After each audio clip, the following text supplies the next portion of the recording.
हमारे channel haunting tube को subscribe करें और बेल आइकॉन दबाएं लेटेस्ट अपडेट्स पाने के लिए। दोस्तों फाइनली आप सभी का इंतज़ार खत्म होता है क्योंकि आज की वीडियो बहुत ही ज़्यादा स्पेशल होने वाली है। जी हाँ दोस्तों, आज मैं बात करने वाला हूँ एक ऐसे टॉपिक पे जो कि बहुत ही कंट्रोवर्शियल है और आप सबको महीनों से इस वीडियो का इंतज़ार था। अब वीडियो का टाइटल देखकर आपने गेस तो कर ही लिया होगा कि ये वीडियो इल्यूमिनाटी के बारे में है, लेकिन इस वीडियो में खास बात यह है कि इसकी 2 पार्ट्स होंगी। पहली पार्ट जिसमें मैं बात करूंगा इल्यूमिनाटी की फुल हिस्ट्री के बारे में और मैं आप सबको बताऊंगा कि आखिर कैसे ये ग्रुप एक्टिव हुआ और कैसे इस ग्रुप की पतन भी हुई। इसके बाद आएगी वीडियो की सेकंड पार्ट जो कि आपको मेरे चैनल पे नहीं बल्कि घोस्ट सीरीज चैनल पे मिलेगी, जहां आपको मॉडर्न डे इल्यूमिनाटी के बारे में जानकारी दी जाएगी। जी हाँ दोस्तों, यह है एक कोलैब वीडियो जो कि हॉन्टिंग ट्यूब और घोस्ट सीरीज के बीच में हुआ है।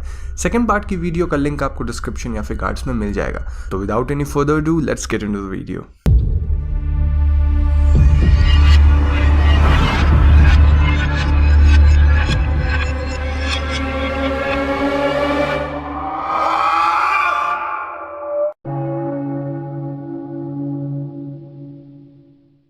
तो दोस्तों जब भी हम इल्यूमिनाटी का नाम लेते हैं तो हमारे दिमाग में कुछ कीवर्ड्स हमेशा आते हैं, जैसे conspiracies, reptilians, new world order, Saturn worship etcetera. और इसके साथ हम ये भी क्लेम करते हैं कि कई सेलिब्रिटीज और पॉलिटिशियंस इस ग्रुप का हिस्सा हैं। लेकिन इन क्लेम्स में से कितनी बातें सच हैं ये तो बहुत ही कम लोग जानते हैं, क्योंकि इन छुपे हुए राज को जानने के लिए हमें इल्यूमिनाटी को ढंग से समझना होगा। इसलिए मैं आपको ले चलता हूं सन 1776 में, जब बावेरियन इल्यूमिनाटी नामक एक सोसाइटी का एडम वेशॉप्ट द्वारा गठन किया गया था। जी हाँ, ये एक सीक्रेट सोसाइटी थी और एडम एक जर्मन लॉ प्रोफेसर थे जिन्हें एनलाइटमेंट की आइडियाज़ में काफ़ी भरोसा था। अगर हम इल्यूमिनाटी शब्द की ब्रेक डाउन करें तो ये बना है इल्यूमिनेट शब्द से, जिसका हिंदी में मतलब होता है स्पष्ट करना। तो इल्यूमिनाटी के मेंबर्स अपने आप को एक ऐसी इलाइट ग्रुप मानते थे जिन्हें लोगों के सामने कुछ आइडियोलॉजीज की स्पष्टीकरण करनी थी। तो इस ग्रुप के फाउंडर एडम ने अपने आइडियाज़ को उस समय के कुछ बहुत ही अमीर और जाने माने लोगों के साथ शेयर किया ताकि वो लोग मिलकर एक एलिट ग्रुप बना सके। अब दोस्तों एडम का आइडिया हमारे समाज से अंधविश्वास को हटाने का था, क्योंकि उन दिनों लोग कुछ भी अजीब चीज़ों को मानने लगे थे। लेकिन एडम ने जिन बड़े लोगों के साथ हाथ मिलाया था उनका इरादा नेक नहीं था। वो लोग इन अंधविश्वासों को हटाकर एक अपनी ही न्यू वर्ल्ड ऑर्डर लाना चाहते थे, जहां वो अपनी पावर से दुनिया के सभी लोगों को कंट्रोल कर सके। अब कुछ 10 लोग मिलकर तो पूरी दुनिया को कंट्रोल नहीं कर सकते हैं, इसीलिए इस ग्रुप ने सीक्रेटली दुनिया के कई पावरफुल लोगों को अपनी सोसाइटी में शामिल करना शुरू कर दिया। कुछ लोग खुद ब खुद इस ग्रुप को ज्वाइन करने के लिए राजी हो गए और कुछ लोगों को ब्लैकमेल करके इस सोसाइटी में जबरदस्ती ज्वाइन करवाया गया। दोस्तों आप ये बात जानकर हैरान हो जाएंगे कि उन दिनों इस सोसाइटी को प्रीस्ट्स ने भी ज्वाइन करा था, जिनके पास बहुत ही ज़्यादा पॉलिटिकल पावर्स होती थी। उनका इरादा बिल्कुल भी नेक नहीं था, क्योंकि ज्वाइन करते ही उन्होंने इस ग्रुप के फाउंडर एडम को ही यहाँ से बहिष्कृत किया और फिर दौर शुरू हुआ न्यू वर्ल्ड ऑर्डर का। एडम के जाते ही इस ग्रुप को ज्वाइन करने की क्राइटेरिया बिल्कुल चेंज कर दी गई, जहां इस ग्रुप को सिर्फ वही लोग ज्वाइन कर सकते थे जो या तो बहुत अमीर हो या फिर उनकी पहुंच काफ़ी ऊपर तक हो। फिर क्या था, हमें इस ग्रुप्स में कई पॉलिटिशियंस, बैंकर्स, डॉक्टर्स, किंग्स और ऐसे जाने माने लोग दिखने लगे जिनके एक इशारे पे लाखों लोग इन्फ्लुएंस हो सकते थे। अब यहीं से शुरुआत हुई न्यू वर्ल्ड ऑर्डर की। अब दोस्तों मैं यहाँ किसी का नाम नहीं लेना चाहूँगा, क्योंकि मेरा ऐसा करते ही इस वीडियो को यूट्यूब से हटा दिया जाएगा।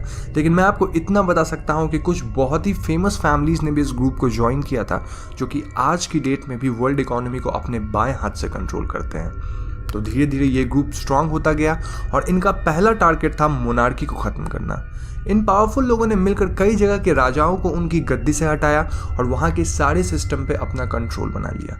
यहाँ खास बात ये थी कि इल्यूमिनाटी के मेंबर्स कभी भी लोगों के सामने नहीं आते थे, बल्कि ये अपना काम बहुत ही खुफिया तरीके से करते थे। इन्होंने एक दूसरे से कम्युनिकेट करने के लिए कोड वर्ड्स बनाए ताकि कोई इनकी आइडेंटिटी को रिवील ना कर सके, और इसके साथ ये हमेशा अपने एक पपेट को हाई पोस्ट्स पे अपॉइंट करते थे, जो कि दुनिया के सामने आकर इनके लॉज को पास करता था। ये लोग वर्ल्ड इकोनॉमी को कंट्रोल करने लगे और इनकी पावर्स दिन ब दिन बढ़ती जा रही थी। लेकिन वो कहते हैं ना, आप कोई भी काम जब पहली बार करते हो तो आपसे कोई ना कोई गलती ज़रूर हो जाती है, और ठीक ऐसा ही कुछ इस ग्रुप के साथ भी हुआ। इस ग्रुप के कई मेंबर्स को बहुत ही ज़्यादा घमंड था और इसीलिए कुछ ऑफिशियल्स को इस सीक्रेट सोसाइटी के बारे में जानकारी लग गई। वो लोग इस बात की काफ़ी डिटेल्ड रूप से छानबीन करने लगे और धीरे धीरे इस ग्रुप के कई मेंबर्स पकड़े जाने लगे। सन 1785 में duke of Bavaria Karl Theodor ने एक लॉ पास किया जिसके मुताबिक कोई भी इंसान किसी भी तरह की सीक्रेट ग्रुपिज्म में इन्वॉल्व नहीं हो सकता है और पकड़े जाने पे उसे सजाए मौत तक हो सकती है, डिपेंडिंग ऑन उनका क्राइम कितना बड़ा है। इस लॉ के बाद इल्यूमिनाटी के कई मेंबर्स पकड़े गए और सजा के डर से वो लोग एक दूसरे का पर्दाफाश करते गए। उन दिनों इल्यूमिनाटी में तकरीबन 2000 मेंबर्स थे और इस लॉ के बाद करीब 30 ही लोग बच पाए जो कि बहुत ही हाई लेवल पे थे और उनके बारे में कोई नहीं जानता था। अब इन लोगों ने भी इल्यूमिनाटी को टेम्पररी शट डाउन किया और वो हमारे समाज में वापस एक आम इंसान की तरह घुल मिल गए। दोस्तों, अब कई थ्योरिस्ट्स ऐसा मानते हैं कि this was the end of illuminati, लेकिन अगर आप थोड़ी डीप रिसर्च करें तो आपको पता चलेगा कि 1800s के दशक में ये ग्रुप एक बार फिर से एक्टिव हुई। This time they were smarter, क्योंकि इन्होंने अपना एक ऑर्गेनाइजेशन नहीं बनाया बल्कि ये लोग फ्री मेसन्स को इन्फिल्ट्रेट अर्थात घुसपैठ करने लगे। अब जिन्हें फ्री मेसन्स के बारे में नहीं पता उन्हें मैं शॉर्ट में बता दूं कि ये भी एक काइंड ऑफ सीक्रेट ग्रुप्स हुआ करती थी जहां लोग अपनी आइडियोलॉजीज को मासेस तक पुश करते थे।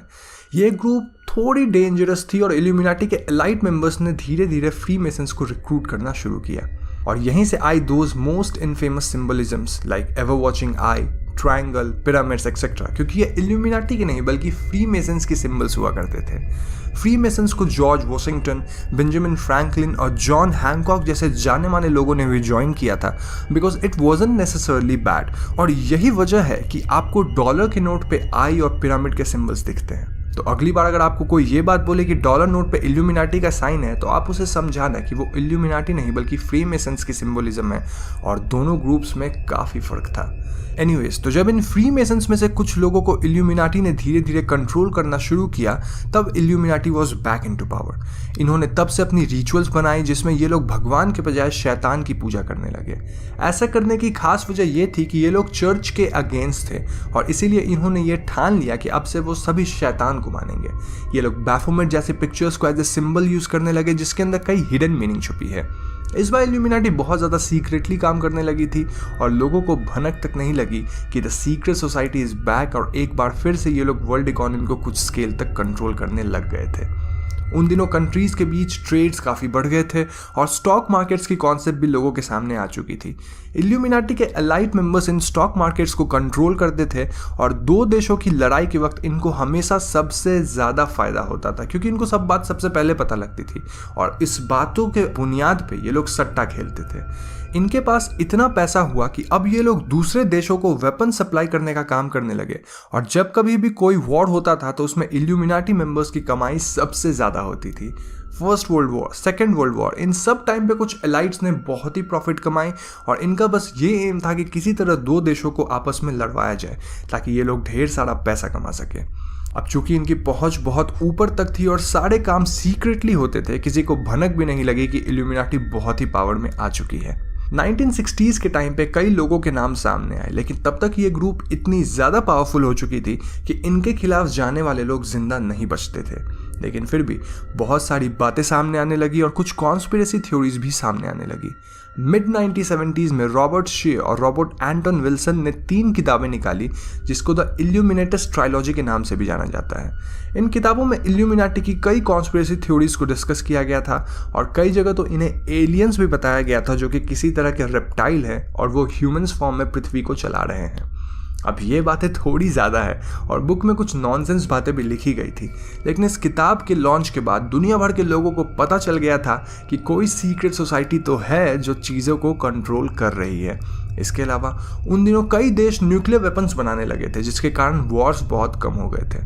अब आप पूछोगे कि आखिर न्यूक्लियर वेपन से वॉर कम कैसे हो सकता है, तो दोस्तों मैं आपको बता दूं कि न्यूक्लियर वेपन एक अस्त्र नहीं बल्कि शांति दूत है। जी हाँ, क्योंकि जब दोनों देशों के पास न्यूक्लियर वेपन्स है तो वो दोनों एक दूसरे को तबाह कर सकती है। तो नक्शे से नामो निशान मिटने से अच्छा तो है कि लोग कोल्ड वॉर ही करें और किसी एक डिसीजन पे आ जाए, बिकॉज नो वन वांट्स कि उनका पूरा देश तबाह हो जाए। तो अब वॉर्स की कमी की वजह से इल्यूमिनाटी को लॉस होने लगा था और दूसरी तरफ दुनिया के लोग भी इस सीक्रेट ग्रुप्स के बारे में जानने लगे थे। हालांकि इन्होंने काफ़ी कोशिश करी कि बुक्स का मजाक उड़ाया जाए ताकि लोगों को ऐसा लगे कि ये सब फालतू बात है, बट स्टिल लोग कहीं ना कहीं बिलीव करने लगे थे कि सीक्रेट ग्रुप्स है। लेकिन तभी इस ग्रुप ने एक मास्टर स्ट्रोक खेला। जी हाँ दोस्तों, इन्होंने वापस से सेलिब्रिटीज़ और कई पावरफुल लोगों को अपनी सोसाइटी का हिस्सा बनाना शुरू किया जिससे वो उनके इन्फ्लुएंस से अपने प्रोडक्ट्स को बेच सके। अब अगर आप कंफ्यूज हो रहे हैं तो मैं आपके लिए इस बात को सिंप्लीफाई करता हूँ। वॉर्स के ख़त्म होने से इनका लॉस हुआ था, लेकिन अब ज़माना टेक्नोलॉजी और फैशन का आ गया था। इल्यूमिनाटी बड़े बड़े सेलिब्रिटीज़ को इसलिए अपने ग्रुप में शामिल करने लगे ताकि उनके इन्फ्लुएंस से ये ग्रुप अपनी नई प्रोडक्ट्स को बेच सके, जो कि अब वेपन्स नहीं बल्कि कूल टेक गैजेट्स और फैशन प्रोडक्ट्स होने लग गई थी। देखते देखते हमारी सोसाइटी एक कंज्यूमर सेंट्रिक सोसाइटी में कन्वर्ट हो गई, जहां लोगों को बस नई कूल चीज़ें चाहिए थी। लोग सेलिब्रिटीज़ को कुछ खास कपड़े या गैजेट्स का इस्तेमाल करते हुए देखते थे और उन्हें भी वही चीज़ें चाहिए होती थी। चारों तरफ एड्स, बैनर्स, कॉस्मेटिक्स, गैजेट्स और ना जाने कई ऐसे प्रोडक्ट्स आने लगे जिन कंपनियों के बड़े बड़े इन्वेस्टर्स और कोई नहीं बल्कि इल्यूमिनाटी के एलाइट्स ही थे। इन चीज़ों को दे लिव मूवी में भी डिपिक्ट किया गया है, जहाँ बेसिकली हमें ये बताया गया है कि कैसे बड़ी बड़ी कंपनीज हमारे हार्ड अर्न मनी को हमसे छीन लेती है क्योंकि हमें उनका एक फ्लैशी प्रोडक्ट चाहिए होता है जिसकी शायद हमें ज़रूरत भी नहीं है। आपने सुना तो होगा ही, लोगों ने किडनी बेच दी आईफोन खरीदने के लिए। तो अब मैं ये नहीं कह रहा कि iPhone is link to Illuminati, I am just giving an example कि कैसे हमारी सोसाइटी एक कंज्यूमर सेंट्रिक सोसाइटी बन चुकी है। तो प्रोडक्ट्स बढ़ती गई, एड्स बढ़ते गए और ठीक उसी रफ्तार से इल्यूमिनाटी ने लोगों को हायर किया ताकि वो लोग हमें इन्फ्लुएंस करके हमसे प्रोडक्ट्स खरीदवा सके। दोस्तों, उनका फंडा बिल्कुल सिंपल है, लोगों को जॉब दो जिसमें उनके सोचने की शक्ति कम हो जाए और वो कॉरपोरेट के गुलाम बन जाए। फिर उन्हें सैलरी दो और उनके ही सैलरी से उनके द्वारा ही कुछ ऐसी प्रोडक्ट्स खरीदवाओ जिससे उनका सैलरी वाला पैसा वापस इन एलाइट्स के पास आ जाए। लोग बिजी रहेंगे, खाएंगे पिएंगे और एक लॉयल कस्टमर की तरह कई प्रोडक्ट्स को खरीदेंगे। And this is how their life will end. जबकि दूसरी तरफ these elites will become richer every single day because they are those big investors. अब मैं ऐसा नहीं कह रहा कि सारी कंपनीज में इनका स्टेक्स है, जी नहीं, लेकिन मॉडर्न डे सोसाइटी को कंज्यूमर सेंट्रिक बनाने में इनका बहुत ही बड़ा हाथ है। एंड आई हैव टू से कि वो बहुत हद तक सक्सेसफुल भी हो गए हैं। दोस्तों, मैंने इस वीडियो में किसी भी इंडिविजुअल का नाम नहीं लिया है क्योंकि आई एम श्योर कि आज से पहले आपको इतनी डिटेल में किसी ने भी इल्यूमिनाटी के बारे में जानकारी नहीं दी होगी और आज के मॉडर्न डे में मेरे जैसे छोटे इंसान को दबाना बहुत ही आसान है। So for my own safety मैं किसी का भी नाम नहीं लूँगा, ऑल्दो मुझे इस टॉपिक पर और भी कई डिटेल्स और नेम्स भी पता है। अब जब हम मॉडर्न डे इल्यूमिनाटी की बात कर रहे हैं तो इस टॉपिक को डिटेल में समझाने की जिम्मेदारी मैं अपने दोस्त अभिषेक को देना चाहूँगा, जिनके चैनल का नाम है घोस्ट सीरीज़। जी हाँ दोस्तों, इल्यूमिनाटी वीडियो की पार्ट 2 आपको घोस्ट सीरीज चैनल पे मिलेगी और उस वीडियो का लिंक आपको कार्ड्स, डिस्क्रिप्शन और एंड स्क्रीन में मिल जाएगा। तो वेट मत करिए, जल्दी से जाइए और इल्यूमिनाटी की पार्ट 2 वाली वीडियो को ज़रूर देख लीजिए। अगर आपको पार्ट 2 वाली वीडियोस पसंद आएगी तो घोस्ट सीरीज चैनल को भी सब्सक्राइब ज़रूर कीजिएगा क्योंकि वहाँ आपको बहुत मस्त हॉरर कंटेंट्स देखने को मिलेंगे। अब दोस्तों, मुझे इस वीडियो की रिसर्च में कई हफ्ते लगे ताकि मैं आप तक कुछ ऐसी इन्फॉर्मेशन पहुंचा सकूं जिससे आपको आज तक किसी ने नहीं बताई होगी। मुझे उम्मीद है कि इस वीडियो को देखकर आपको बहुत सारी नई बातें जानने को मिली होंगी एंड आई होप कि इस वीडियो को बैन नहीं किया जाए। इसके साथ मैं इस वीडियो की एक फॉलो अप वीडियो भी कुछ दिनों बाद लाऊंगा जिसमें मैं कुछ इल्यूमिनाटी मिथ्स को बस्ट करूंगा, तो आप उस वीडियो को देखने के लिए भी तैयार हो जाइए। तो मेरी आप सबसे तहे दिल से गुजारिश है कि आप इस वीडियो को लाइक कीजिए, शेयर कीजिए और हमारे चैनल हॉन्टिंग ट्यूब को सब्सक्राइब करना बिल्कुल मत भूलिएगा क्योंकि हम अपने चैनल पे ऐसी वीडियोस लाते रहते हैं। पीस।